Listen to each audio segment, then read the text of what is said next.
Alright, so chapter 7 of the leadership book focuses on leadership in groups and teams. The chapter opens up with a quote: the well-run group is not a battlefield of egos. That's by Lao Tzu. That, I think, just kind of sets a really good stepping stone of what the chapter leads into. So the first point that the chapter states is viewing groups from a communication perspective. So you have to make sure that there's a common purpose or goal. You have to make sure that there's interdependence. Also, that there's a mutual influence amongst the group. And then also you have to have ongoing communication and the specific size in the communication. The next thing that the chapter leads into goes into emergent leadership. And that's just kind of the point of where group eliminates contenders for the leader until one emerges. To me, that's kind of like, I don't know, the cream of the crop always rises, that type of deal. But then unsuitable contenders are eliminated and communication behaviors help find the leader. And those kind of go hand in hand, obviously. And then the useful strategies for this are to participate early and often, focus on communication quality as well as quantity, demonstrate your competence, then help build a cohesive unit. And that's really one big thing that I think that stood out the most out of the whole leadership strategies was help build a cohesive unit. That's kind of the fundamentals of having a really good team and being productive when it comes to teamwork. So then next it talks about leadership in meetings. So the first thing is you have to determine if a meeting is necessary before calling people together. You don't want to really wear out everyone and kind of like, oh, here we go, another meeting. You really want it to be purposeful. But going into that, you have to have a clear agenda. That's the best thing to have. Then you also have to lay the groundwork, and those two kind of go hand in hand, but you kind of want to say what you want to do, but then how you're going to do it, and that'll really kind of get people on the same page and really kind of know what you're trying to go for. But then you also have to maintain focus on the agenda throughout the meeting. You really don't want to get off track, time is money, that type of deal. You kind of want to keep everyone on the same page, everyone focused, and really not wander off too much.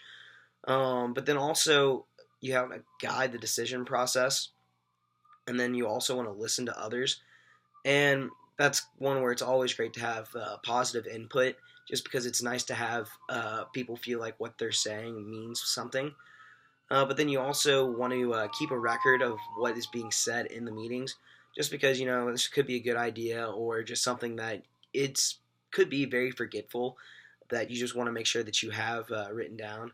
Then finally, once it's all said and done, evaluate your performance. I mean, you can always get better. There's always room for improvement, and if you can establish what you need to improve on, I think that as you lead meetings, it can progressively get better. So then the next thing the chapter goes into is functions and formats of group decision making. There's 4 things from that, and that was analysis of the problem, goal setting, identification of alternatives, and then also an evaluation of solutions. The next thing that the chapter goes into is, when is a group actually a team? It asks that question, and there's a decent amount of things to go off of it, and then leading off with that is collective work products. The next one is individual and group accountability, and I think that's a huge one, just because a group is just kind of a collective group of people. What makes a team is when you really, you don't want to let someone down, and you want to be accountable. And I think that's really kind of helps build team chemistry a lot. It's just because you have the trust that someone's going to get the job done, and they have trust in you that you're going to get your job done. Also, specific team purpose, but then also measures its effectiveness directly by assessing collective work products. Also, it encourages open-ended discussion, and that's kind of where you can get good ideas flowing. But then it also discusses, decides, and does real work together. And kind of like I said earlier, there's a fine line between a group and a team. I mean, a group can just be a collective group of people that really have no really other interest in that. But a team is, like I said, a cohesive unit. And then also you have to